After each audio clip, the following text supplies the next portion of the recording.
warahmatullahi wabarakatuh. Selamat pagi, selamat siang, dan selamat malam. Jikalau kita berbicara tentang pengelolaan keuangan negara, mungkin terdengar rumit dan teknis, tapi sebenarnya banyak dari prinsipnya bisa kita lihat dalam kehidupan sehari-hari. Ibaratnya ini adalah dompet negara yang digunakan untuk membiayai berbagai keperluan seperti pembangunan, infrastruktur, pendidikan, kesehatan, dan lain-lain.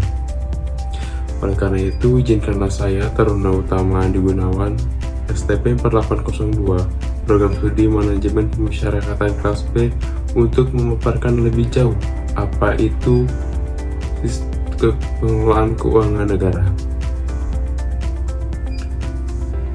Mari kita mulai dengan pengertian dasar.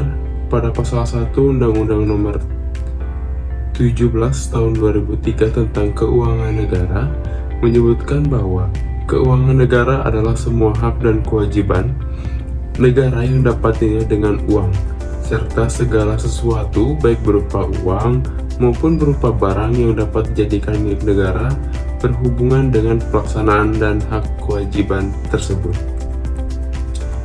Pengelolaan keuangan negara adalah bagaimana pemerintah mengurus semua uang yang masuk dan keluar.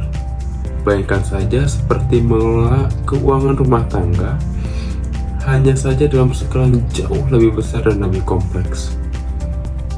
Kemudian, apa ruang lingkup pengelolaan keuangan negara?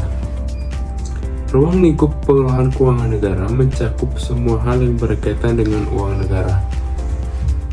Yang pertama, hak negara untuk pemungut pajak, mengeluarkan uang dan meminjam uang. Maksudnya adalah pajak di sini sebagian pendapatan yang wajib dibayarkan oleh warga negara dan perusahaan kepada pemerintah. Hal ini termasuk pajak penghasilan, pajak pertambahan nilai atau PPN, dan pajak properti. Kemudian mengeluarkan uang di sini artinya pemerintah memiliki kewenangan untuk mengeluarkan uang untuk berbagai keperluan seperti pembangunan infrastruktur, pendidikan, kesehatan, pembayaran gaji pegawai, dan lain-lain.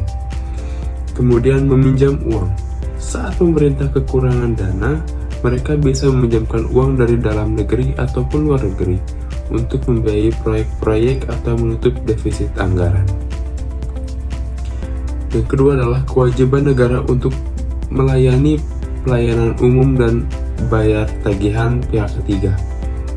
Maksudnya adalah negara punya tanggung jawab untuk menyediakan layanan penting kepada masyarakat, seperti yang tadi disebutkan, pendidikan, kesehatan, transportasi, dan keamanan. Kemudian ada membayar tagihan pihak ketiga. Selain menyediakan layanan, negara juga harus membayar tagihan kepada pihak ketiga seperti vendor atau kontraktor yang memberikan layanan atau barang. Yang ketiga adalah penerimaan dan pengeluaran negara atau daerah. Penerimaan di sini adalah semua pendapatan yang diterima oleh negara atau daerah, termasuk dari pajak, hasil usaha, dan pinjaman. Adapun pengeluaran di sini mencakup semua belanja yang dilakukan oleh negara atau daerah, seperti untuk belanja pegawai, pembangunan infrastruktur, subsidi, dan bantuan sosial. Yang keempat ada kekayaan negara atau daerah. Hal ini mencakup segala bentuk kekayaan yang dimiliki oleh negara atau daerah, seperti uang tunai, investasi, tanah, gedung, kendaraan, dan lain-lain. Yang terakhir adalah kekayaan pihak lain yang dikuasai oleh pemerintah. Maksudnya adalah kekayaan yang dimiliki oleh pihak lain, tapi tidak digunakan atau dikuasai oleh pemerintah untuk kepentingan umum. Misal, lahan yang dikuasai oleh pemerintah untuk membangun infrastruktur. Kekayaan pihak lain yang diperoleh dengan fasilitas dari pemerintah. Hal ini adalah kekayaan yang diperoleh dari pihak lain dengan bantuan atau fasilitas dari pemerintah. Contohnya, perusahaan yang mendapat kredit dari pemerintah untuk membangun usahanya. Kemudian kekuasaan pengelolaan keuangan adalah orang-orang atau stakeholder yang mempunyai peran penting dalam mengelola keuangan negara. Mereka ini seperti tim superhero dalam mengatur uang negara. Siapa saja mereka? Yang pertama tentunya adalah presiden. Hal ini adalah pemimpin tertinggi negara kita, Indonesia, yang mempunyai peran besar dalam menetapkan kebijakan dan arah keuangan negara. Meskipun presiden tidak melakukannya sendiri, tapi beliau mempunyai kekuasaan yang besar untuk memberi arahan dan persetujuan atas berbagai keputusan keuangan penting. Kemudian tentunya Menteri Keuangan. Menteri Keuangan di sini adalah orang yang bertanggung jawab langsung atas manajemen keuangan negara. Tugasnya meliputi menyusun anggaran negara, menguasai penerimaan dan pengeluaran, serta menyiapkan laporan keuangan untuk dipresentasikan kepada Presiden dan DPR. Dari Menteri Keuangan disalurkan kepada menteri atau pimpinan lembaga.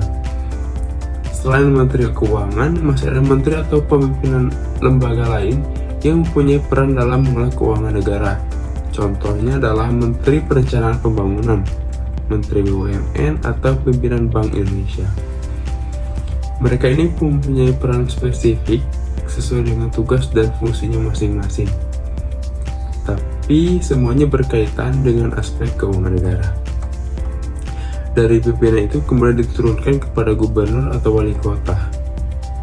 Di level daerah, kekuasaan pengelolaan keuangan juga ada di tangan gubernur untuk tingkat provinsi dan wali kota untuk tingkat kabupaten atau kota. Mereka bertanggung jawab atas pengelolaan keuangan daerah, termasuk menyusun APBD atau Anggaran Pendapatan dan Belanja Daerah, dan mengelola belanja daerah sesuai dengan kebutuhan dan prioritas. Kemudian kita bergeser ke asas dan prinsip dalam Undang-Undang Pengelolaan Keuangan Negara.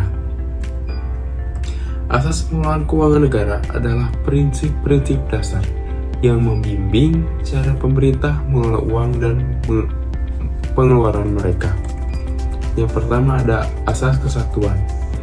Hal ini berarti semua uang yang masuk dan keluar dari pemerintah disatukan dalam kondisi satu dokumen yang disebut dalam anggaran. Bayangkan, itu seperti catatan besar yang mencatat semua uang masuk dan keluar dari dompet besar pemerintah. Kemudian ada asas universalitas. Berarti setiap transaksi keuangan harus tercatat sepenuhnya dalam dokumen anggaran tersebut.